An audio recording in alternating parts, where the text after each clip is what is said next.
In January and February, I read like 18 books. So get a cup of coffee. This is going to take a while. Thanks for being here. Hit that subscribe button. Here we go. Hey guys, welcome back. Okay, so this is a January, February wrap up.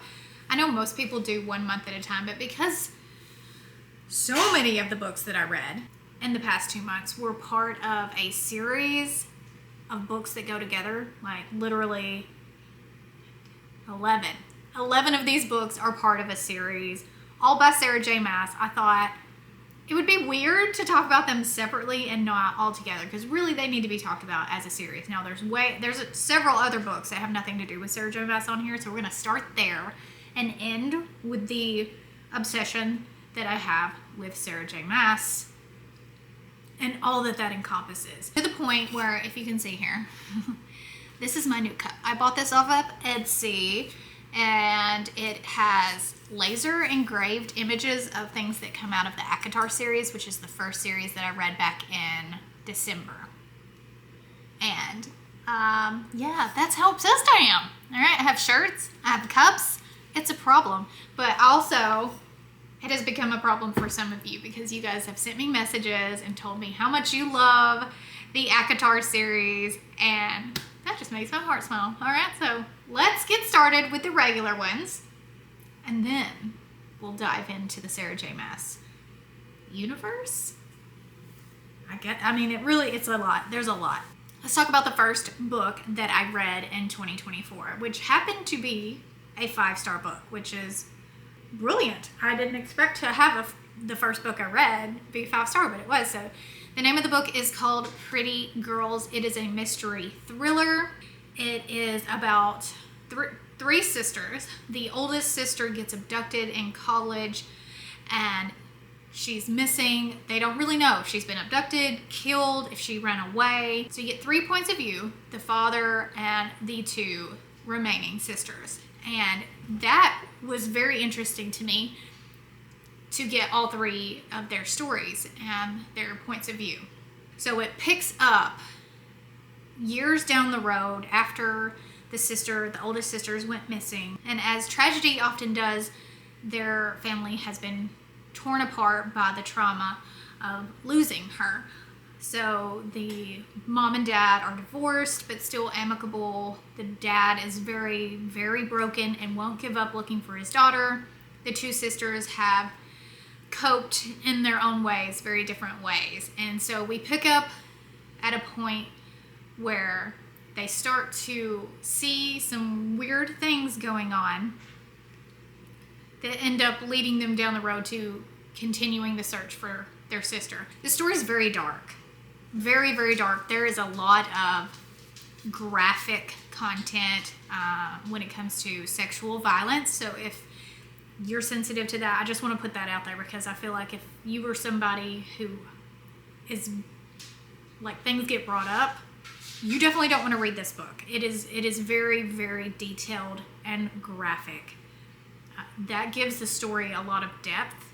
But again, if you're someone who can't read that kind of thing, then I just wanted you to know that beforehand. There's huge plot twists throughout the story. And like I said, it's very dark, but the author is able to give some comic relief in the dialogue between the sisters, which I thought was really nice, because it kind of takes you out of that dark place, and it evens it out a bit. And the sisters' dialogue between each other is just so realistic to how I would think they would really talk to each other. The characters are super well developed for a short book. Like, it's not very long, but she does such an amazing job setting the tone for each sister and the father as well, and giving them such a beautiful story arc along with the amazing plot twist. So I gave this 5 stars. Amazing. I came out of this book just like, wow. I finished it in 24 hours. This was a book that kept me up till 3 a.m. because around the time I was like, okay, it's time to go to sleep, one of the plot twists, one of the plot twists happened, and I just couldn't stop, so I just kept going, and I finished it at like 3 a.m. Do not recommend doing that. I don't think that that's a good thing But that's what happened because it was so, like, I was on the edge of my seat through the whole book. I was captivated. She had her claws in me with this book, and I loved it. So, Pretty Girls by Karin Slaughter, 5 stars. If you're a thriller lover, you're going to love this book. Okay, the next book is one that I actually did not finish, but I didn't finish it because of technical difficulties. So the book was called You Shouldn't Have Come Here by Geneva Rose. And it was supposed to be a mystery thriller. I love a good mystery thriller. This was not a good mystery thriller. The main female character was super irritating. She is a city girl, big wig, and every year she throws a dart on a map or something like that, finds a town, wherever it lands, or she closes her eyes, I don't know. She just randomly picks a place and she goes there every year. And this year she went to this small town in Wyoming and she's staying at this Airbnb and she's just so city girl. It's so tropey in like a bad way. City girl thrown into the country and chaos, but without any comedy or irony. It's just irritating. So, for example, she gets to this town that is clearly in the middle of nowhere, and she knew that going in. And when she gets there, there's no cell service. And she acts like this is a massive problem when the whole point of getting away was to get away and take a break from work. But also there's a phone, a landline on the wall that the guy who is the Airbnb guy tells her to use, that she's free to use it. She doesn't use it, but she's like complaining that she can't send a text message. Girl, pick up the phone. You have access to the numbers on your phone, right? Your phone still works. It's just dumb shit stuff like that made that character super irritating to me. And then the love story romance was cringy. And the thriller part, it just kept feeling like we were just dragging this on and we were never going to get to the thrill part. And I finally got to where that thrill part was happening. And this was a free book on Audible. I was listening to it. And then it got taken off of Audible Unlimited, so I couldn't finish it. And honestly, I just didn't care. I was like, I don't care what happens to her. So this was a did not finish by divine intervention, I guess. Then I spoke in my top books of 2023 video of The Housemaid. And there's a second one called The Housemaid's Secret. I thought I had read that. I actually didn't read it. So I read it in January. And it was good. So The Housemaid's Secret is the second installment in the Housemaid series by Frida McFadden. And it follows the same character. And it follows pretty much the same type of story arc. History of being a criminal. So she has to really get whatever job that she can as a housemaid. She's back in the house with another couple that are very, very wealthy. And she gets involved in the couple's turmoil and things go crazy from there. It was good. It was entertaining. It wasn't as good as the first book, but I liked it. And there was an interesting little plot twist. It wasn't a huge plot twist, but it was good. 3.5 stars for The Housemaid's Secret. Bless you. All right, the next one is Want to Know a Secret by, again, Frida McFadden. I'm a huge fan of Frida McFadden and her mysteries.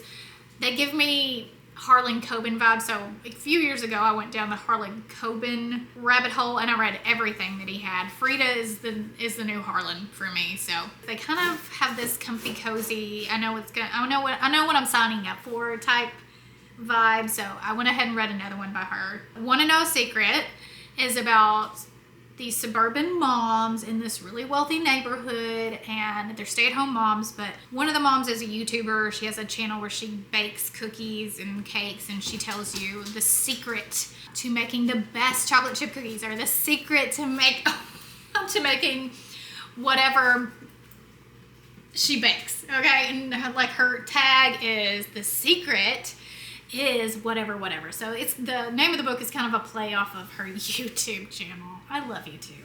What was I saying?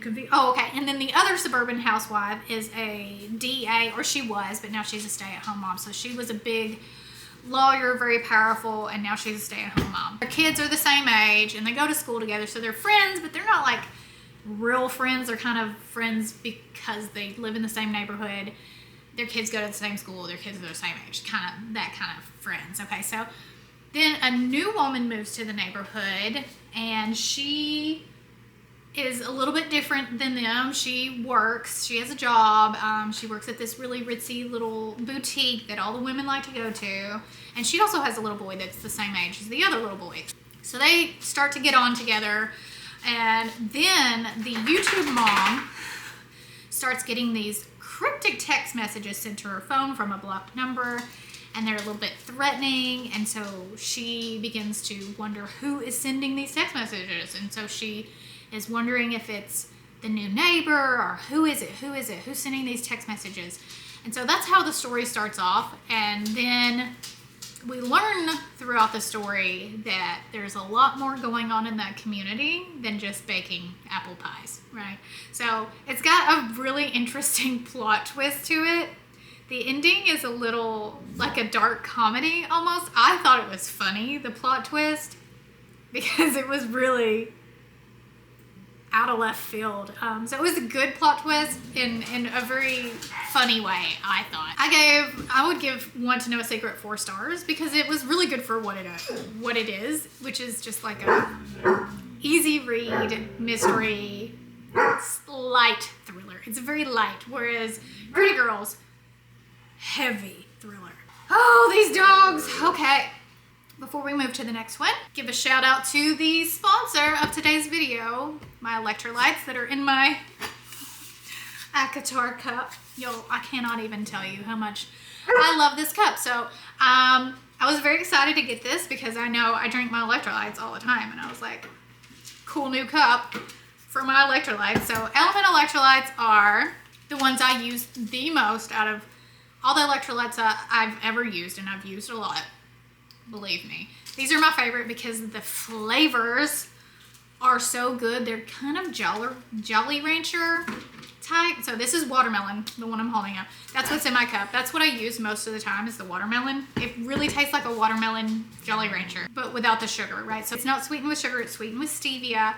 And then it also is very salty, which I love the salty taste. 1,000 milligrams of sodium, 60 of magnesium, and 200 of potassium. If you go right now to the link on the screen or in the description of this video, drinkelement.com/Neisha, they will send you a free sample pack that has all the different flavors in there for you to try, and you can find which one you love the best. Head down there, click on that link, and check them out. Thank you so much to Element for sponsoring today's video.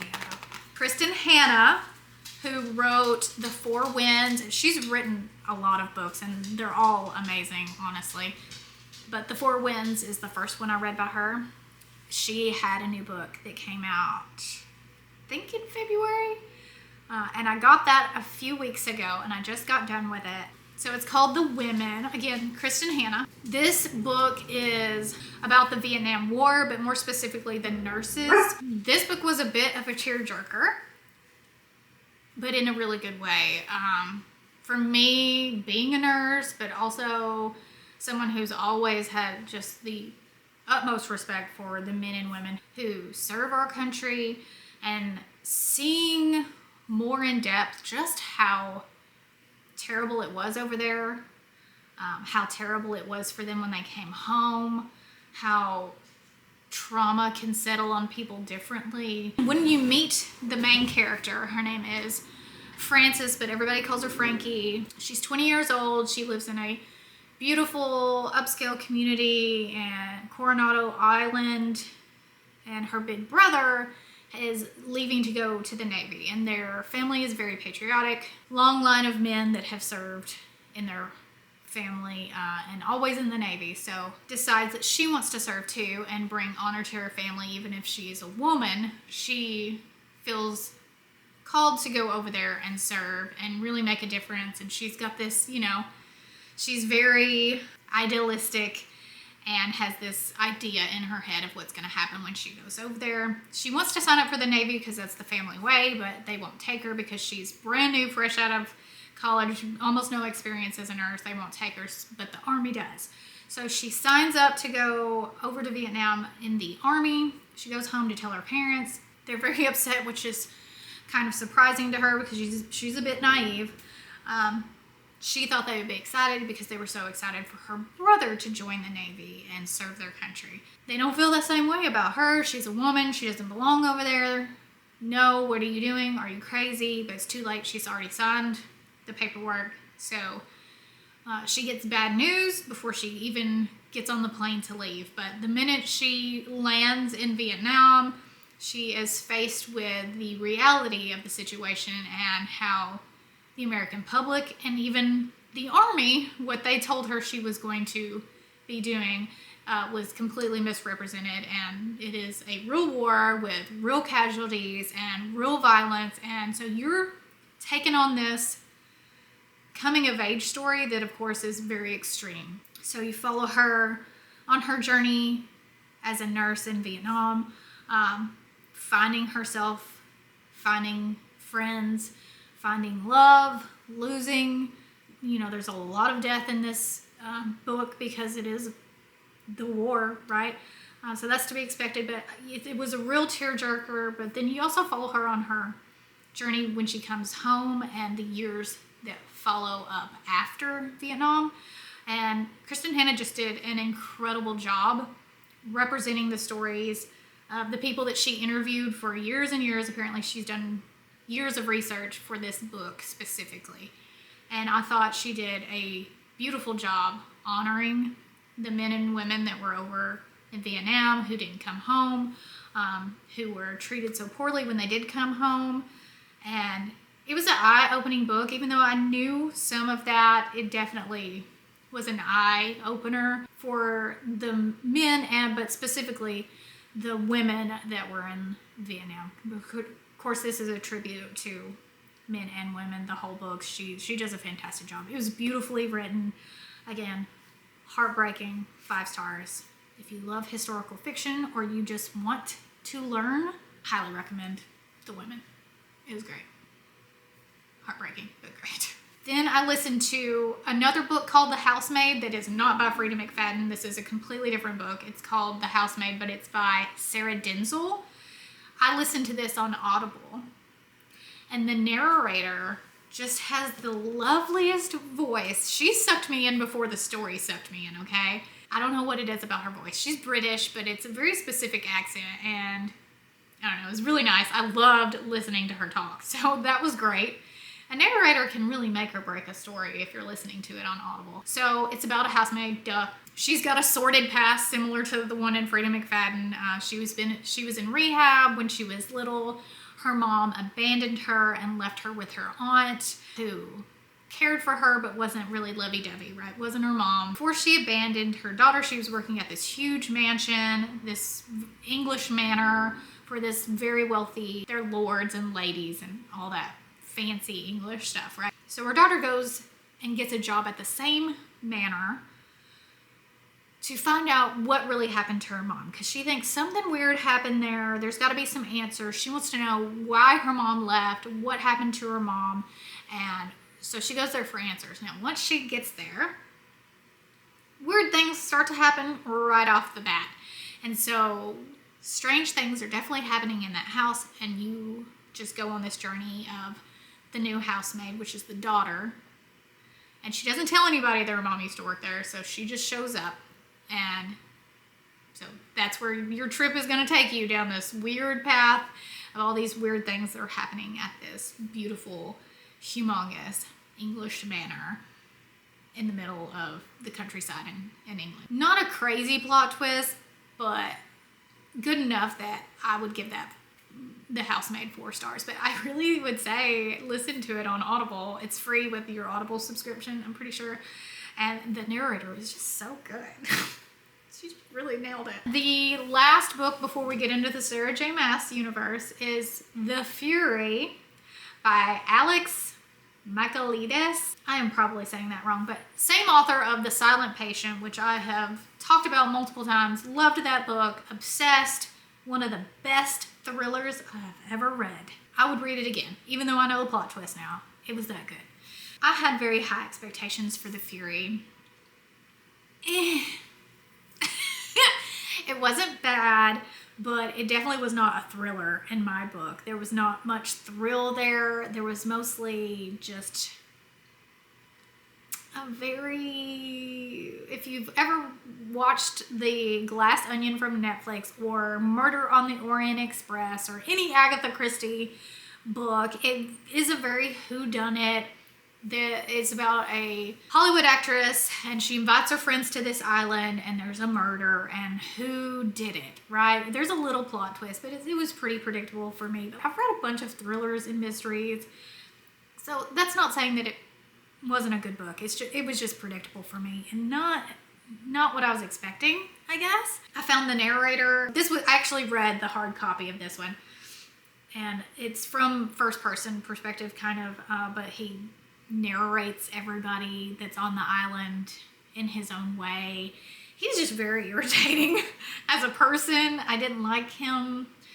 About 4-5 chapters in, I was like, this guy's getting on my nerves. I don't like him, to the point where I couldn't even enjoy the story because he, as a narrator, was annoying. All that to say, it was not, like I said, it wasn't a bad book. It just was meh. I give it 3.5 stars. It is good for what it is, which is a very basic whodunit with like a teensy weensy twist in there to spice it up a little. But like I said, it was fine. I just didn't love it. Okay, guys. Now it's time to dive in to the next installment of Neisha's Obsessed with Sarah J. Maas and anything that she touches and writes and pretty much all the things. I already read the first series, A Court of Thorns and Roses, which is not, I don't think technically the first series that she put out, but that's the one I started with. And I really recommend everyone that I talk to, I say start there because it's a soft ease into where she ends up going with the rest of these books. They're a little less busy. I always say start with A Court of Thorns and Roses, but that's just my personal opinion. Like, I don't know. Start where you want to start, I guess. I started in on Throne of Glass, which is a 8-book series. So there's a lot. But they start out kind of small and then get bigger as you go in, as a lot of these tend to do. So Throne of Glass is about this young female assassin in this fantasy world. All right, so we've got fae, we have shifters, people who can shift from an animal back to a human. We have fire bringers, people who can control fire. We have water wielders, people that can control water. Like, we got a lot going on with the mystical beings, right? There's a lot of magic here. However, something has happened and taken away the magic. And it happened 10 years ago. I think when we started in the first book, it was 10 years ago. 10 years ago, magic just ceased to exist. And we have a new king, and like all this stuff is happening. And so she is this amazing, strong female character who we wind up following through 8 stories. And there's just no way for me to talk about Throne of Glass without giving too much away. I feel like you meet her and you right off the bat, you can tell she's amazing and there's something very special about her. And we go through these books and she's just trial after trial after trial. And you just have to find out. I don't know how to talk about Throne of Glass without giving it away. Honestly, just trust me and read it. Just read Throne of Glass. If you loved A Court of Thorns and Roses, then you're gonna love Throne of Glass, okay? It's set up very similar to A Court of Thorns and Roses, except for it's much more political and much less smutty smut. Even the romance there's a lot of closed doors, right? We know what's going on, but we don't have the spicy details. It's just like it pretty much mostly insinuated. So you don't even have to deal with that much. I think maybe there's 3 scenes that is a little bit detailed, but it wasn't enough for me to even care. It didn't bother me at all. Like, I was like, okay, well, that's fine. Because it did not overtake the story at all. So it's much less spicy than what you're gonna get from like A Court of Silver Flames. So I really loved Throne of Glass, but like I said, it's much more plot driven than maybe ACOTAR was more character driven. There's a lot of plot going on in Throne of Glass. There's a lot of moving parts. There's a lot of point of views. There's a lot of politics. So it was really good. I absolutely loved it. I don't want to give too much away, but if you trust me and you loved A Court of Thorns and Roses, you are going to love Throne of Glass. Now, there's a specific way you're supposed to read Throne of Glass. You're supposed to read, the first book is Throne of Glass. However, technically in chronological order, Assassin's Blade is the first book. But you're really supposed to read Throne of Glass first, then Crown of Midnight, then Assassin's Blade, and then keep going. And you're really supposed to read Tower of Dawn and Empire of Storms together at the same time. I did not do that, okay? And I want to be real honest with you here. I skipped Tower of Dawn because it happens at the same time as Empire of Storms, and it's set from a very specific character's point of view that I just didn't care what happened to him. I didn't care about his story. And I told myself I'll go back and read that some other time, and I might. But I Googled the important parts. I was like, what do I need to know from Tower of Dawn? And I just moved on to the last book, which is Kingdom of Ash. I didn't read all 8 books. I skipped one, but it didn't seem to matter. Because I could look, but it does matter, but because I have the internet, it didn't matter. I'll probably read it later, but just so you know, going in, you should probably read Tower of Dawn and Empire of Storms at the same time. That's what you're supposed to do.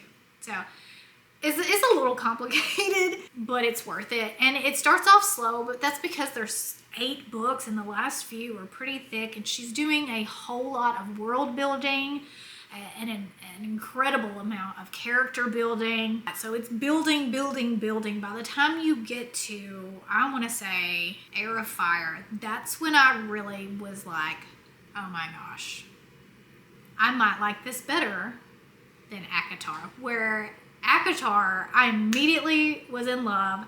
I immediately wanted to read the next one. I mean, I flew through that series. And that's another thing about these books.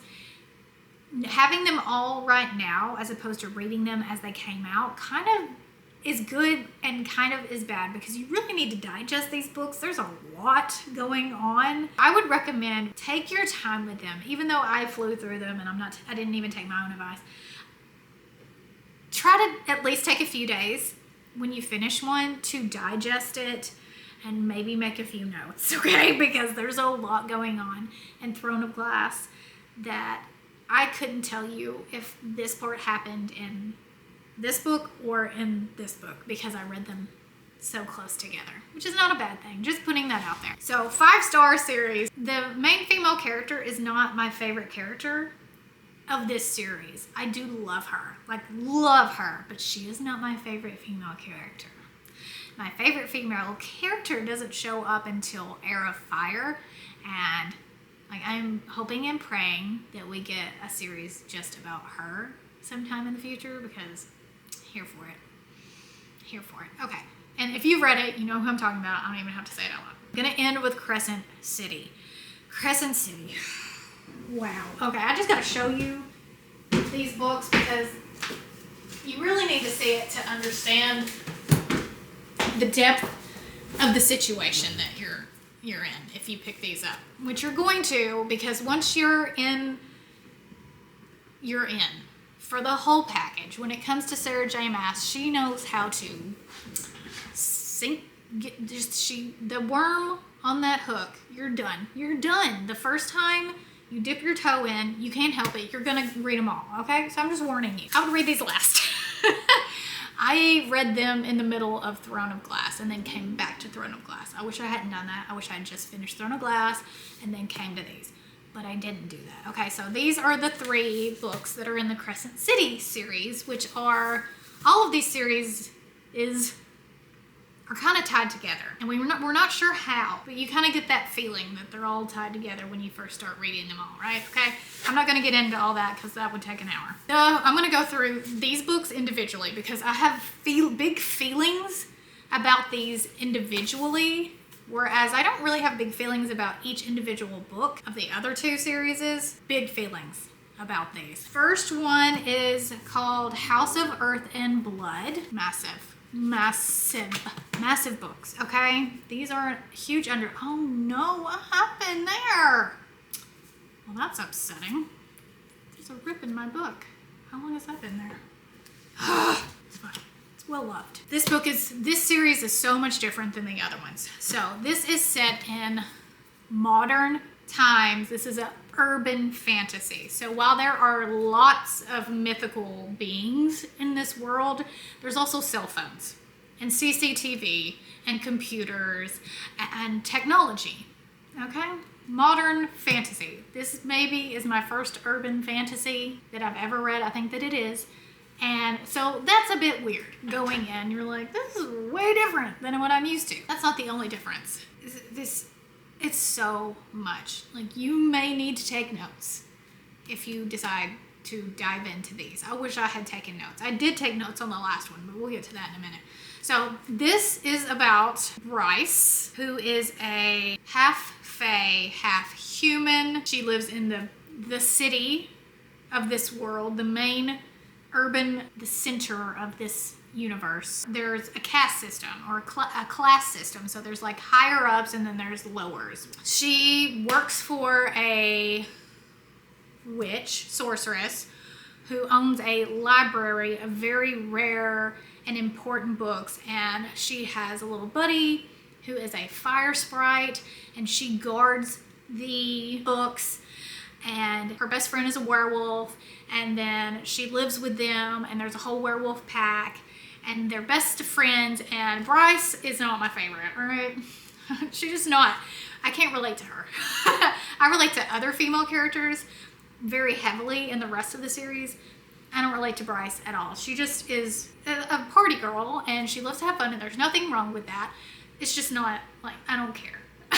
She's very young, and she does what she wants, and no one tells her what to do, and she doesn't get pushed around, and she's very independent and fierce, and she don't give a crap, but she loves to dance. You know, she has all these defining characteristics. That's what this book is, building up her character and setting the tone for the rest of the series, basically. But there's a lot going on in these books. So there's love interest. This is higher spice level throughout, but it doesn't get spicy for a while. But I just, like I did in Silver Flames, I just skip over that part. Like, whatever, I don't care. It's fine.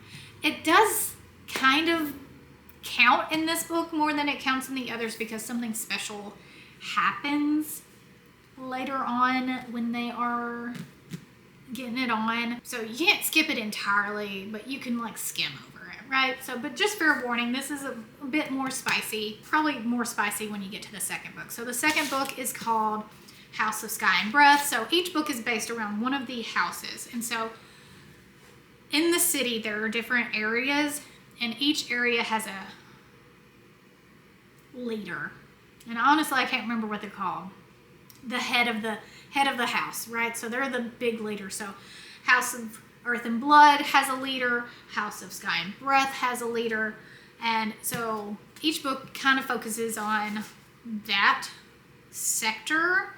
Things happen a lot in that specific sector of the city. There's a lot of points of view. I think I already said that, but and you almost can't tell when it changes point of view. It's very complicated. So, okay, so this one took me, it was very hard for me to get through this book because I didn't care a whole lot about the characters until the end. And then I was like kind of heartbroken by what happened in the end. I was moved by one of the characters, not Bryce. But I was like, okay, maybe it'll get better in the second book. And I'd heard that the second book had a crazy ending. So I was like, all right, I'm in, I'm committed, let's go. This book also hard to get through, but the ending was great, and sets the tone for the next book. I will say it's a little, if you can call it clickbait, it's read bait to get you into the next book, but it's fine. I respect that. But I will say the ending of this, I was like, yes! Yes! Third book, House of Flame and Shadow. This one I really liked. Like, I actually enjoyed reading this book, and I finished it fairly quickly for it to be as long as it is. But I did love how so many of the characters had a part in this book that you get a true point of view, not just like back and forth, which it is, and it is incredibly hard to keep up sometimes. But when you are in the points of view, you're really getting a lot of that character and really getting to know them and form a relationship with them. And there's a lot of, we found out a lot of answers. There's a lot of answers to a lot of the questions that we've had in the first 2 books. We get the answers, finally. I still have some questions, but I was happy with it. I came out the other side really loving some of the characters that, you know, took me by surprise. There's a lot of bombs dropped, let's just put it that way, in this book that make it worth putting the effort into the first 2 books. So I would give this book 3.5 stars, this book 3.5 stars, and the last, this part gets 5 stars because it really was really good. It gave me what I wanted.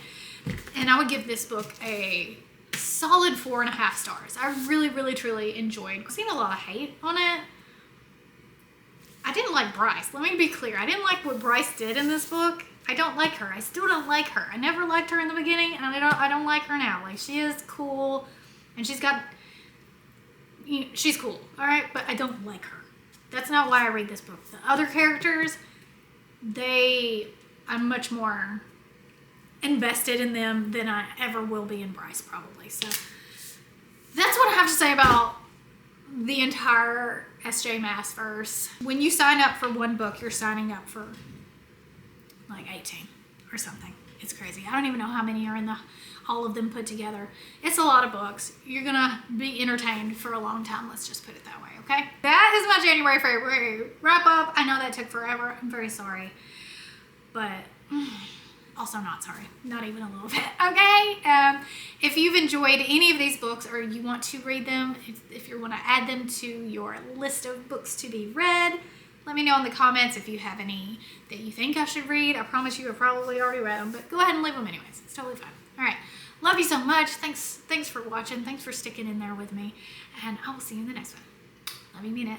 Bye.